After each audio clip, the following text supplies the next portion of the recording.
Tagalogon lang nako do kay Tagalog ra ba among amo do. Do ano ang mixing mo diyan do sa ilang sa ano mo do sa toppings mo? Ilang cement? Apat na pala sir, then sakto na semento. Isa't kalahati na simento. Tapos yung painsan, apat na pala na painsan. Yun ang clean toppings mo. Ayun. So ilang piraso ang palabas mo diyan? Sa 100. 100 piraso ang palabas mo. Sa toppings mo,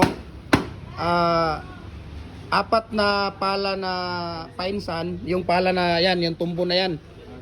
Tapos isang sako kalahati na simento. Ayun.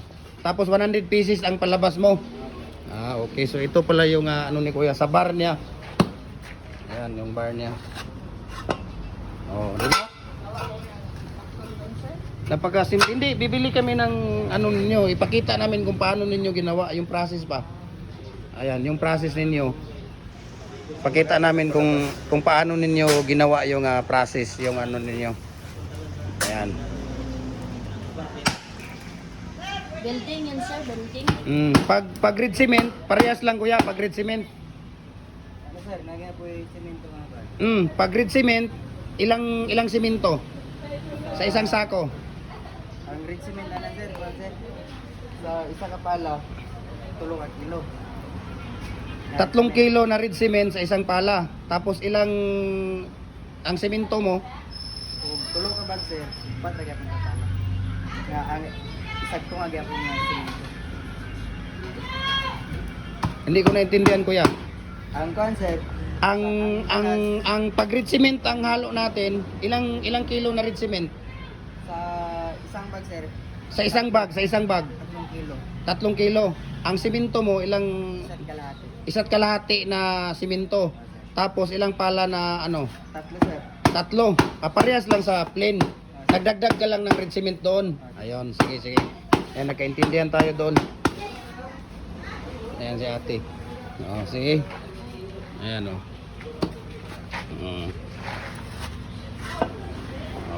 Okay.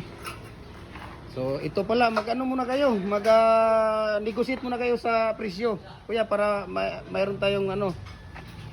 Ilang presyo na?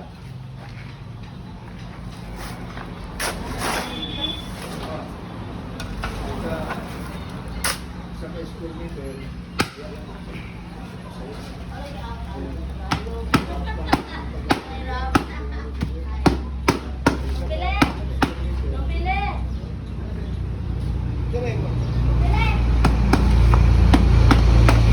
Pick up price lang, pick up price.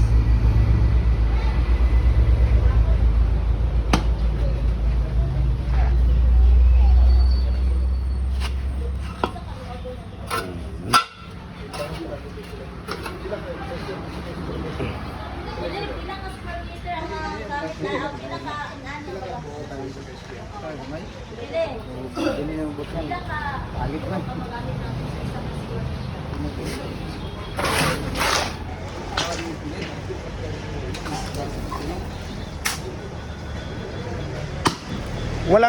Walang tubig yan.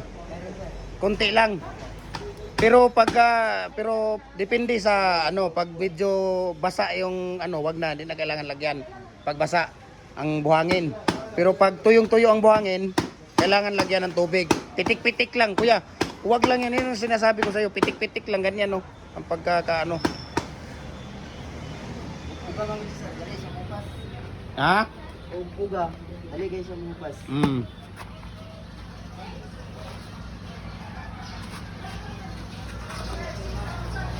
Ayan.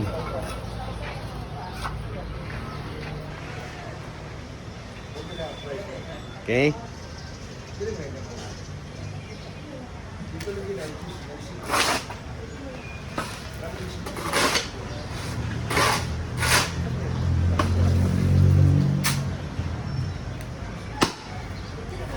Ito ang mixing mo nito do, kagaya lang ng paggawa ng hollow block. Ang tubig niya. Parehas lang.